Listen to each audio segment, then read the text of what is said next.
Genesis chapter 26, verse 6 through verse 11. Isaac's denial of his wife. BC 1840. And Isaac dwelt in Gerar. And the men of the place asked him of his wife. And he said, She is my sister. For he feared to say, She is my wife.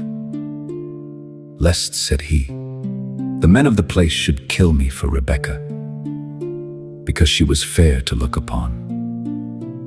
And it came to pass, when he had been there a long time, that Abimelech king of the Philistines looked out at a window, and saw, and behold, Isaac was sporting with Rebekah his wife. And Abimelech called Isaac, and said, Behold, of a surety she is thy wife. And how saidst thou, She is my sister? And Isaac said unto him, Because I said, Lest I die for her. And Abimelech said, What is this thou hast done unto us? One of the people might lightly have leaned with thy wife, and thou shouldest have brought guiltiness upon us. And Abimelech charged all his people, saying, He that toucheth this man or his wife shall surely be put to death. Isaac had now laid aside all thoughts of going to Egypt, and in obedience to the heavenly vision, sets up his staff in Gerar, the country in which he was born. Verse 6. Yet there he enters into temptation, the same temptation that his good father had been once and again surprised and overcome by, namely, to deny his wife, and to give out that she was his sister. Observe how he sinned, verse 7. Because his wife was handsome, he fancied the Philistines would find some way or other to take him off, that some of them might marry her, and therefore she must pass for his sister. It is an unaccountable thing that both these great and good men should be guilty of so strange a piece of dissimulation, by which they so much expose both their own and their wives' reputation. But we see, 1. That very good men have sometimes been guilty of very great faults and follies. Let those therefore that stand take heed lest they fall, and those that have fallen not despair of being helped up again. 2. That there is an aptness in us to imitate even the weaknesses and infirmities of those we have a value for.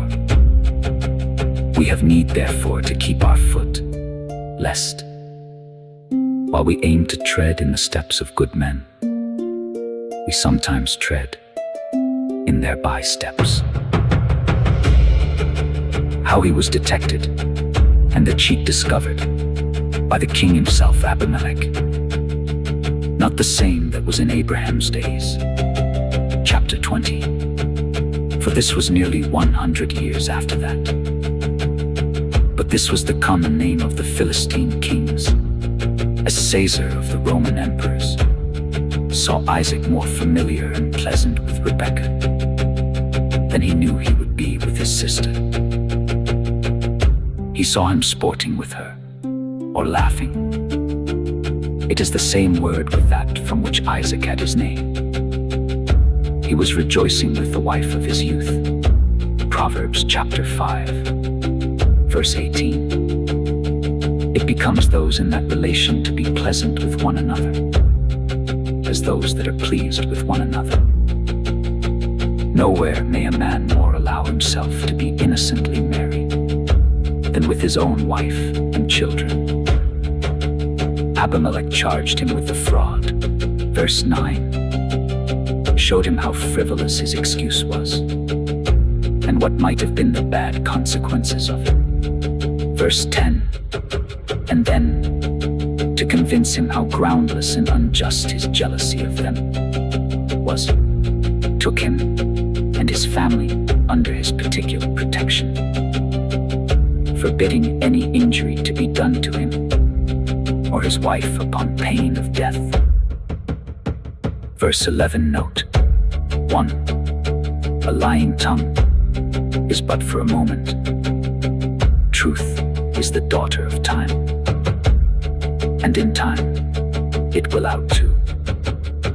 One sin is often the inlet to many, and therefore the beginnings of sin ought to be avoided. 3. The sins of professors shame them before those that are without. 4. God can make those that are incensed against his people, though there may be some color of cause for it, to know that it is at their peril if they do them any hurt. See Psalms chapter 105, verse 14 and verse 15.